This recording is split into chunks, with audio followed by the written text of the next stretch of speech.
Assalamualaikum warahmatullahi wabarakatuh dan selamat sejahtera kepada semua pelajar. Baiklah, pada kali ini kita akan meneruskan lagi pembelajaran kita untuk subjek sejarah tingkatan 5 dan kali ini kita akan mempelajari subtopik 4.2 iaitu kuasa kerajaan persekutuan dan kerajaan negeri. Standard pembelajaran untuk subtopik ini ialah pelajar boleh menjelaskan bidang kuasa kerajaan persekutuan dan kerajaan negeri. Mari kita mulakan.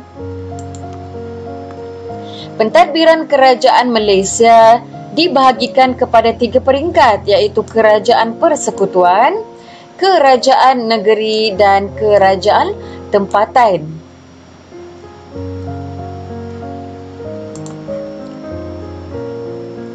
Apakah yang dimaksudkan dengan pembahagian kuasa?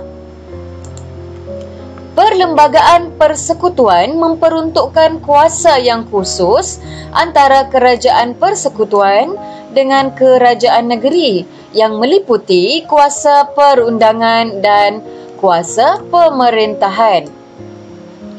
Pembahagian kuasa antara kerajaan persekutuan dengan kerajaan negeri bertujuan untuk melicinkan perjalanan sistem persekutuan serta mengelakkan permasalahan antara kedua-dua peringkat kerajaan. Peruntukan kuasa lebih besar diberikan pada peringkat persekutuan untuk mewujudkan kerajaan persekutuan yang kuat bagi menjamin kestabilan dan kemajuan negara. Tiada peruntukan kuasa khusus kepada kerajaan tempatan. Sebaliknya, kerajaan tempatan diletakkan di bawah kuasa kerajaan negeri.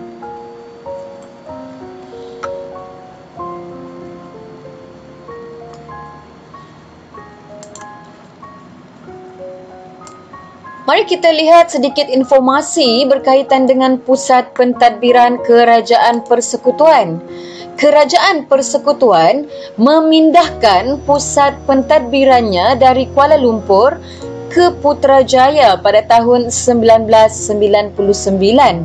Bermaksud sebelum tahun 1999, pusat pentadbiran kerajaan persekutuan ialah terletak di Kuala Lumpur. Tetapi pada tahun 1999, maka pusat pentadbiran telah dipindahkan ke Putrajaya. Putrajaya diisytiharkan oleh Tun Dr. Mahathir Mohamad, Perdana Menteri Malaysia keempat, iaitu yang menjadi Perdana Menteri sejak tahun 1981 hingga tahun 2003.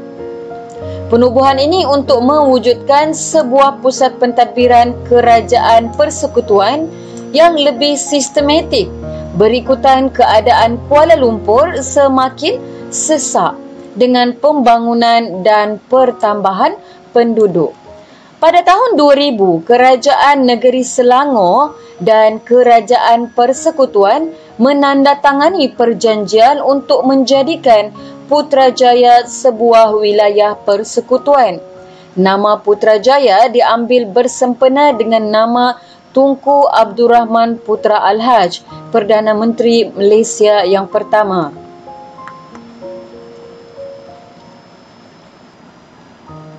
Seterusnya, mari kita lihat tentang kuasa kerajaan persekutuan. Pada peringkat persekutuan, institusi yang mempunyai kuasa untuk membuat undang-undang bagi seluruh Malaysia ialah Parlimen.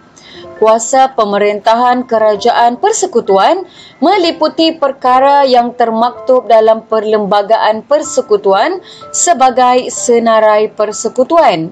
Senarai Persekutuan menjelaskan kuasa kerajaan persekutuan yang luas meliputi skop kepentingan nasional dan merangkumi semua aspek perkhidmatan berhubung dengan pentadbiran negara. Mari kita lihat apakah antara yang terkandung dalam senarai persekutuan. Antaranya ialah hal ehwal luar negeri, pertahanan, keselamatan dalam negeri, pentadbiran keadilan, kewarganegaraan, keuangan, perhubungan dan pengangkutan, pelajaran dan perubatan dan kesihatan.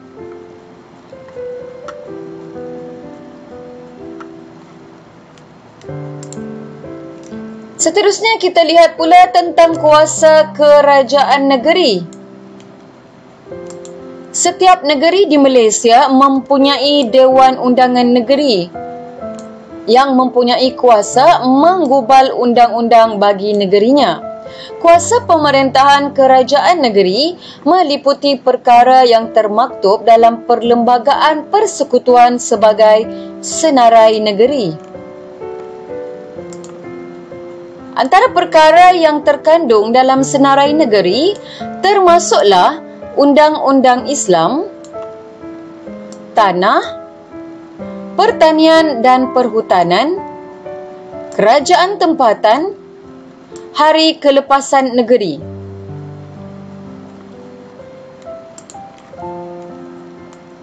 Senarai bersama. Apakah itu senarai bersama?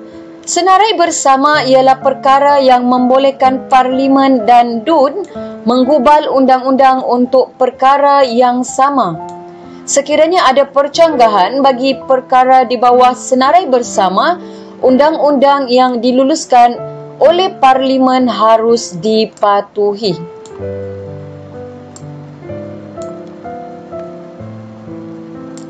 Apakah antara perkara yang terkandung dalam senarai bersama? Antaranya termasuklah kebajikan awam, biasiswa, perlindungan haiwan liar dan taman negara, perancangan bandar dan luar bandar, kesihatan awam, kebersihan dan pencegahan penyakit, kebudayaan dan sukan, dan perumahan. Para pelajar, mari kita lihat pula tentang peruntukan tambahan bagi Sarawak dan Sabah. Kerajaan Negeri Sarawak dan Sabah diberi kuasa tambahan bagi menyesuaikan kemasukan negeri berkenaan ke dalam Persekutuan Malaysia.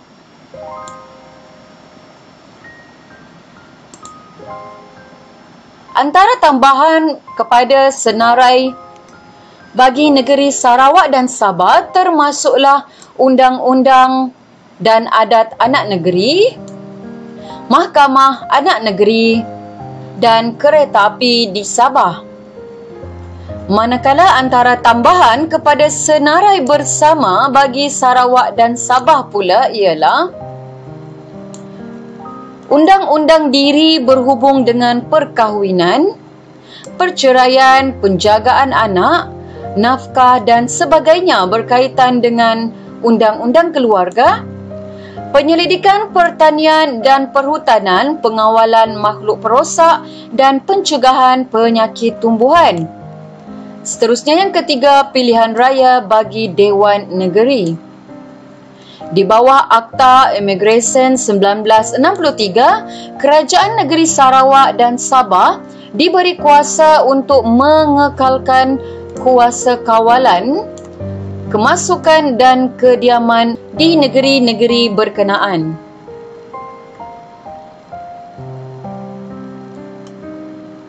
Baik, sekarang kita lihat pula apakah peranan kerajaan tempatan. Kerajaan tempatan merupakan kerajaan peringkat ketiga yang diberi kuasa untuk mentadbir dan melaksanakan tanggungjawab dalam sesebuah kawasan tempatan atau daerah kecil yang diwartakan. Kerajaan tempatan lebih dikenali sebagai pihak berkuasa tempatan atau PBT dan berada di bawah bidang kuasa kerajaan negeri. Kerajaan tempatan merupakan perantara antara kerajaan negeri dengan rakyat serta berperanan memberikan perkhidmatan kepada penduduk setempat. fungsi kerajaan tempatan digariskan oleh Akta Kerajaan Tempatan 1976 kurungan Akta 171 merangkumi semua jenis kerajaan tempatan seperti Majlis Bandaraya, Majlis Perbandaran dan Majlis Daerah. Apakah antara fungsi kerajaan tempatan ataupun pihak berkuasa tempatan? Antaranya ialah yang pertama, menyediakan perkhidmatan pembersihan, mengeluarkan lesen dan kawalan penjajah, membangunkan perumahan awam, menyediakan kemudahan sukan dan kebudayaan, menyediakan pasukan bantuan dan penyelamat, menyediakan perkhidmatan kecemasan, menyediakan kemudahan awam, menyelenggara jalan raya, menyelenggara sistem saliran, mengindahkan kawasan dan menjaga kesihatan awam. Sebagai penutup kepada subtopik ini, pembahagian kuasa dalam sistem persekutuan menggambarkan kepentingan mewujudkan pentadbiran yang sistematik bagi melicinkan tadbir urus negara. Setiap peringkat kerajaan dalam persekutuan mempunyai peranan untuk membentuk pentadbiran yang berwibawa bagi kemajuan bangsa dan negara. Baiklah, itu sahaja pembelajaran kita untuk subtopik pada kali ini, iaitu 4.2 kuasa kerajaan persekutuan dan kerajaan negeri. Semoga dapat memberi manfaat kepada semua pelajar. Selamat maju jaya dan semoga cemerlang dalam SPM. Sekian, terima kasih.